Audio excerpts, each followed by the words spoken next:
Okay, some of the flooring,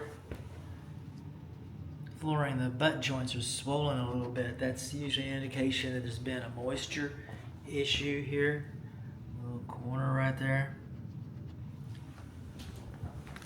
We'll work into the kitchen here a little bit.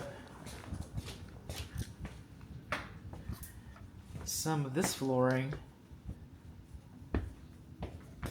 like that water's from when I was operating the sink, but some of this flooring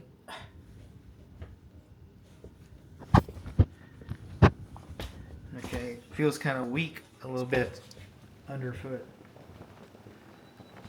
And over here, this is a bedroom or an office. I'm seeing more of an office with the French doors, but they do have drapes. But just know that when you're, purchasing this, when you're buying this, and it's a second bedroom, you can use it for a second bedroom. I've had a lot worse bedrooms than this. No doubt. But just know that the light switch is on the outside of the bedroom.